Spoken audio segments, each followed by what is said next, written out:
There we go. I am so glad you are here.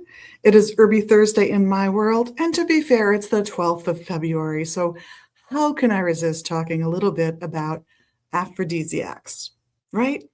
So, I did a quick look to see what's hitting right now online, and some of it is odd, and some of it makes perfect sense. I'm going to talk about some that really tend to make the top 5 or 10 of most people's lists almost any year. Just you're going to hit them a lot if you're looking up herbs to enhance your personal relationships. The first one I'm going to mention, I'm going to tell you not to go to unless you have to, and it's yohimbe. And the reason I'm going to say no to the yohimbe, just nix yohimbe, it's not that it won't work. It's not that it's not delightful in its own way. It's that there's a host of things you shouldn't eat or drink when you use it. So it's the most complicated one to pick.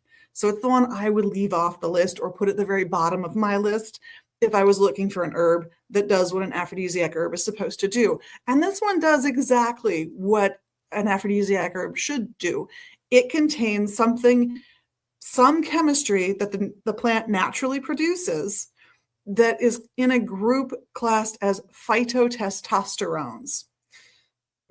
$5 word, right?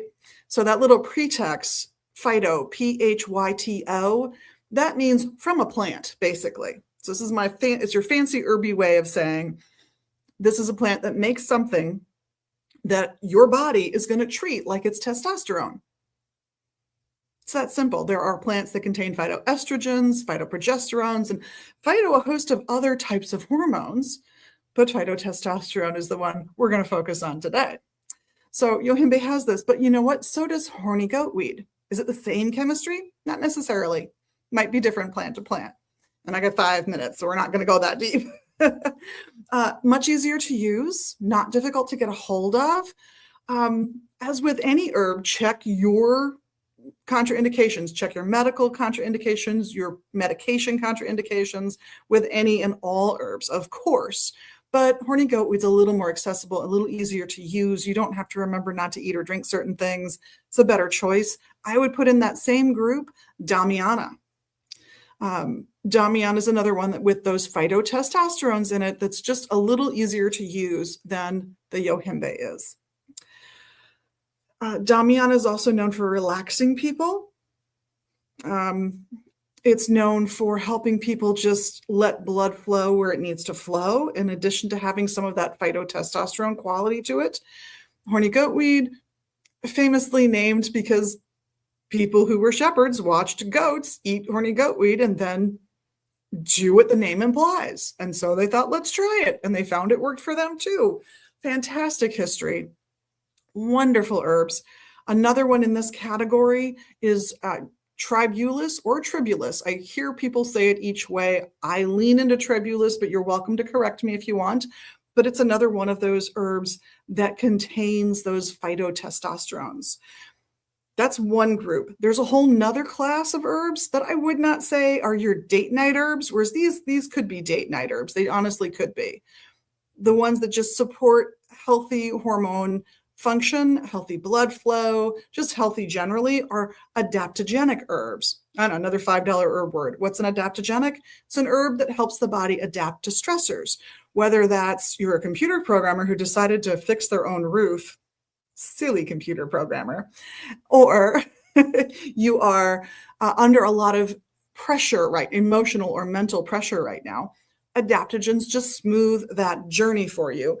And therefore, they can help enhance sexual function simply because you're sleeping better, you're functioning better, you've got a little headspace to think about life. And when you take that stress away, it's much easier to become intimate, especially with another person. So adaptogens that get called on for this particularly tend to be ginseng, a little easy to abuse. So again, not always first on my list, because if you have that, if a little is good, more must be better attitude, that's not always true with ginseng. It does have some practical limits.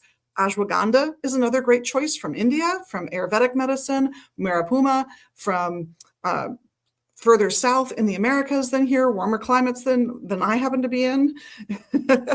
And then you get ones that just focus on circulation, like ginkgo biloba. They're all viable choices. And because one works for you does not mean it will work for the person next to you.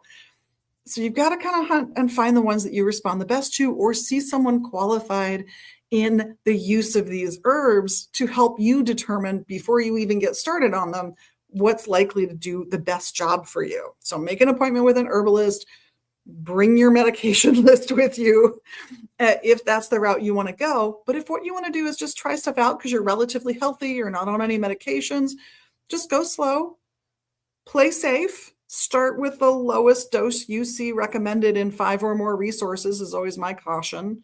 At least 3, please, because you can always add. It's very difficult to subtract once you've taken the thing. So start with the mildest dose that you see and see what happens for you. Be safe. Check those contraindications and those medication interactions, but play and have fun. This is an exciting part of being a human. Enjoy it, right? Well, I know. It's almost 6 minutes now. I'm way over. So thank you so much, everybody, for watching. On behalf of myself and the rest of the crew here at Magus Books, we love the magical you that you really are. And of course, the tiny little magical things you can do here on social media. You know what they are. Have a fantastic week and weekend, whether you are going to be with someone special, several someone special, or on your own. Celebrate life. Enjoy yourself. That's really what Valentine's is all about. So, blessed be.